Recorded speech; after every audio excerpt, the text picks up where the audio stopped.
Hi guys, welcome to Origin. No one tagged me, but I need to jump into this music tag. The tag so far has involved a kind of duel between the prog rock as well as funk-loving gothatfunk and the punk-loving LatumWay.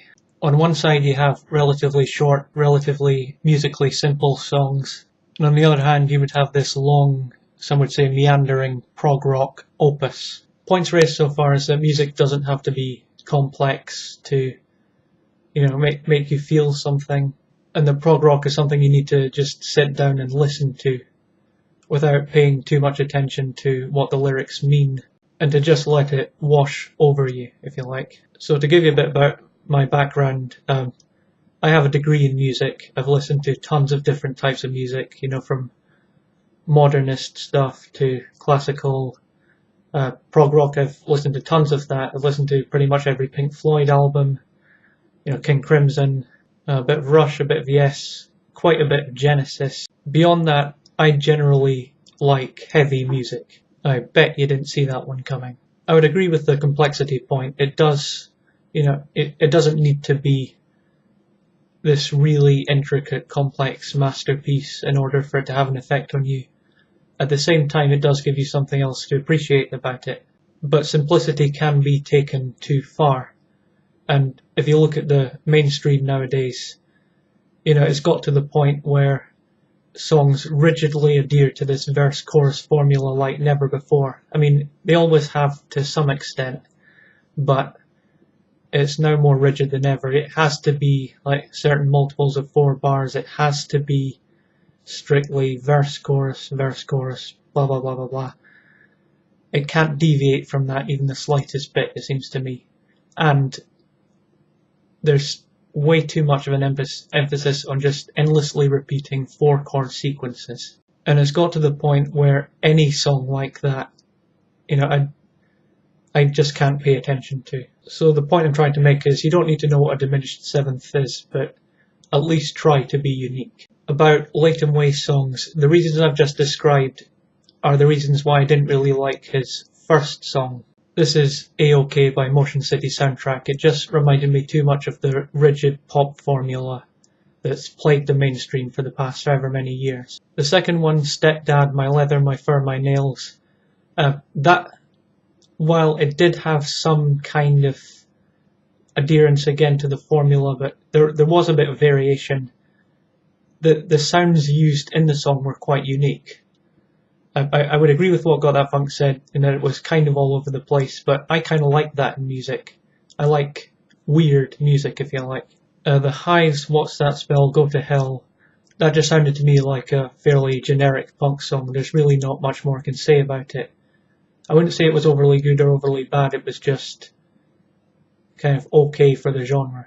Paul's suggestions, the first one was Queen, the Prophet song. That was absolutely brilliant. I mean, I know a lot of people were saying, it's one of Queen's lesser songs in the comment section and stuff like that. I completely disagree. I mean, just listen to the part where it's got this kind of a cappella counterpoint with himself. I really liked that. I mean, it's completely unique. I've never heard that before. Yeah, again, weird music that I like. And that's what Queen were like back then, so yeah. I'm just going to do the 2 Yes songs together. Basically, I really liked them as well. I mean, when it comes to prog rock, I understand what people say when they say, the songs are really long, and it can be boring listening to them.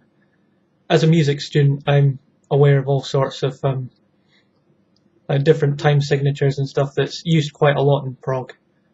And they're really inventive. So, even in the space of 9 minutes when they do all these different weird things, I don't tend to find that boring. There was a kind of pattern to it. I mean, you'd have one quite broadly defined section, then a second one, and then the first broadly defined section would come back. Now I'm going to give you my 3. Now, I've listened to a lot of music. There's not a lot that I've listened to that I've not gotten bored of over some amount of time. Like, it might take me a year or 2 for some songs that I really liked, but it does seem to eventually happen to all of them. The 3 songs that I'm about to give you are the exceptions. The first is Muse Exogenesis Symphony Part 1. Now, whatever you know about Muse, they're quite popular. I think they would generally be classified as mainstream. But whatever you've heard from their hits, if you've heard like Knights of Sidonia or Supermassive Black Hole and stuff like that, forget about that. This is a completely different style of music. He wrote this over a period of years. It's kind of like a meeting of orchestral and rock, and it's a completely unique style. And it's the perfect example of the point that I'm going to make after I tell you the other two songs. I would recommend listening to the entire Exogenesis Symphony. I've just linked Part 1 because it's the one that I like the best. Part 3's the saddest song I've ever heard, but it's really powerful, it really works. Now the second song is Ex-Japan, Art of Life. Ex-Japan are huge in Japan. Think basically how the Beatles are perceived here.